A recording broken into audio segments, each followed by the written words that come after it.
Hello everyone, we are from Group 7. We will present material about advertising.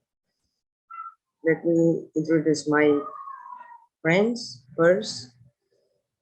Sinta Wijaya Bangsari, and 2, Rania Asnasari, 3, Michelle Kasnameter, Asmi, 4, Chika Nandiana Fizisia. Definition of advertising. According to Kotler, states that advertising is any form of non-personal presentation and promotion of ideas, goods, or service by certain sponsor that must be paid. Why should that advertise? Advertising is used by business people to provide information to the public about companies, products, or service. Information about the company's products or service is very needed, especially for a company product or service that has just been marketed.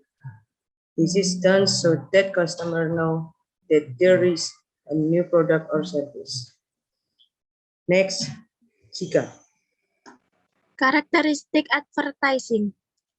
Number 1, public presentation. Advertising allows everyone to receive the same messenger about the advertised product.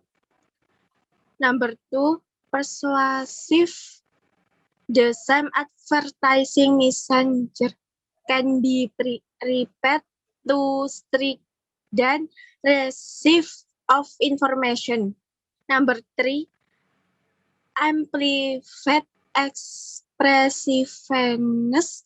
Advertising is able to dramatize the company and its product through image and sound to arouse and influence the feeling of the audience. Number 4, impersonality. Advertising is not forcing the audience to pay attention and response because it is a monologue communication. The purpose of target of advertising is a certain communication text with the level of achievement that must be copied with a certain audience within a certain period of time. Number 1, increase brand awareness. Number 2, market the product according to the right buyer person. Number 3, maximize sales of existing product and introduce new product. Number 4, as differentiator from competing brand.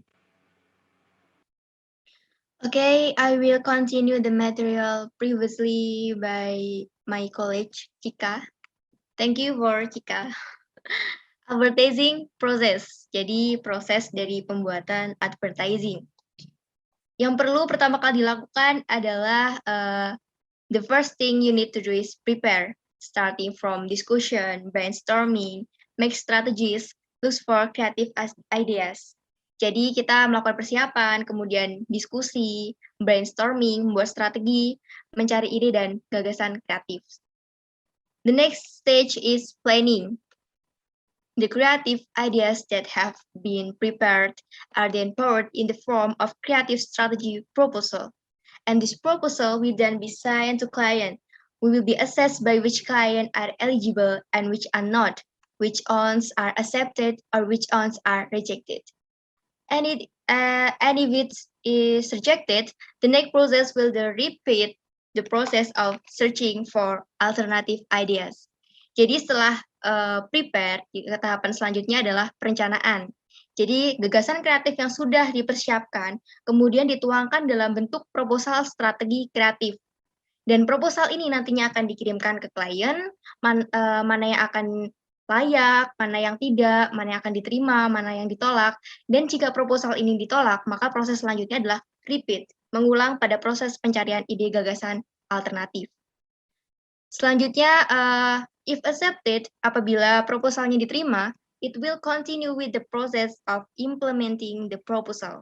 Jadi ini proses implementation. The contents of the proposal usually consist of creative strategy, SWOT analysis, AIDA concept, market segmentation, target audience, budget, and media selection.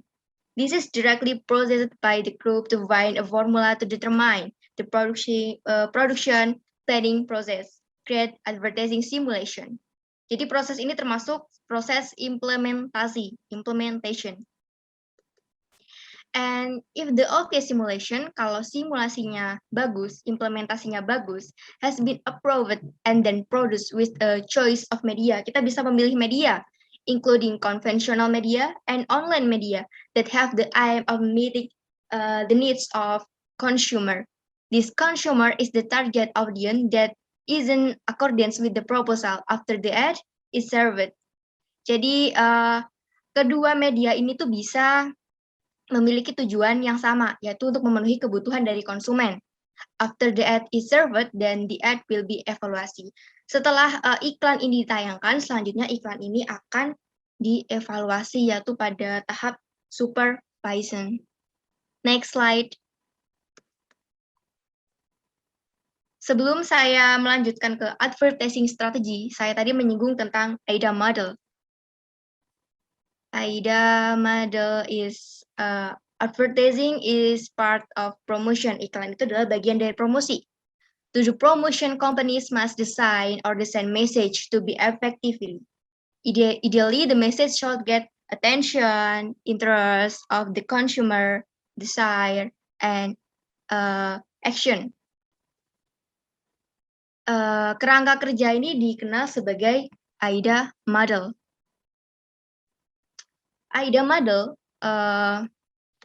is a buying decision-making process, which is a psychological process that is passed by consumer or buyers. The process begins with the stage of paying attention to the goods or services. Then if it impresses, he step into the interest stage to find out more about the product features or service.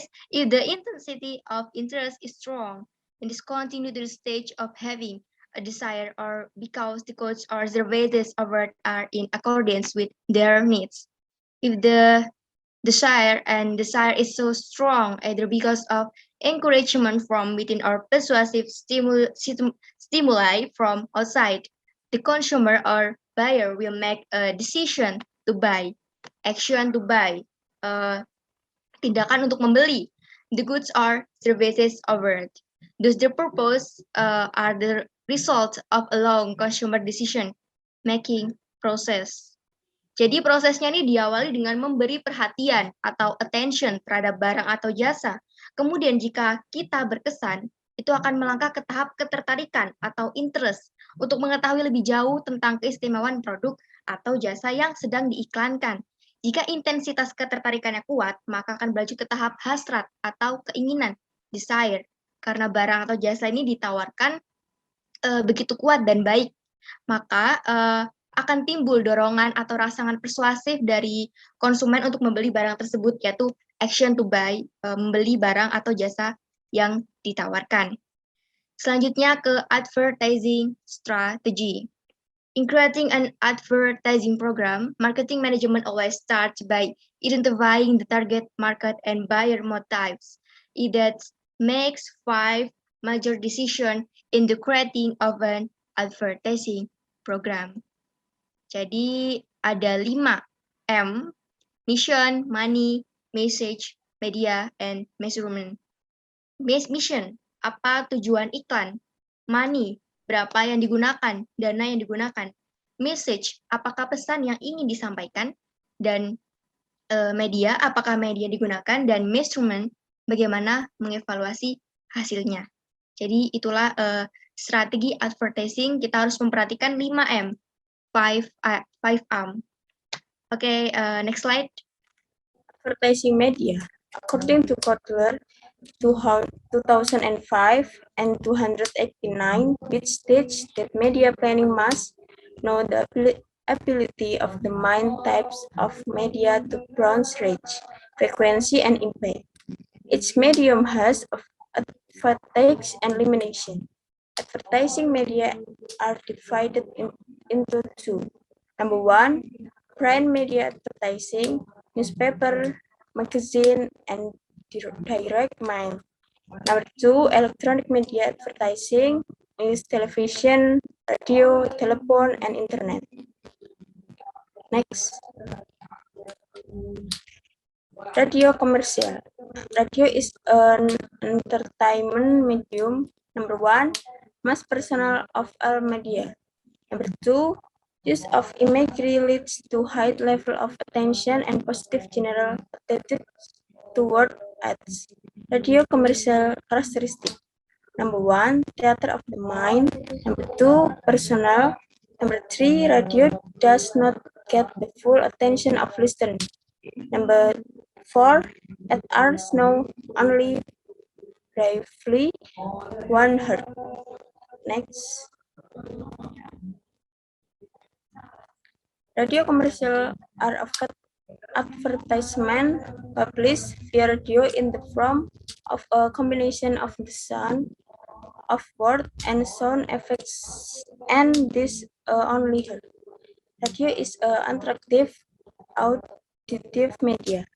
The radio does is ask the human voice to say something. Because radio has special characteristics, then the copywriting people must pay attention of the characteristic. And a medium for advertising, radio has strength or weakness. Advertising must ask high geographic and demographic selection, low cost. Imitation. Voice presentation only less attention than television, non-standard pricing structure, flash moving display. And last, enough of the presentation for a group. If there is a mistake, I apologize profusely. Thank you so much, everyone.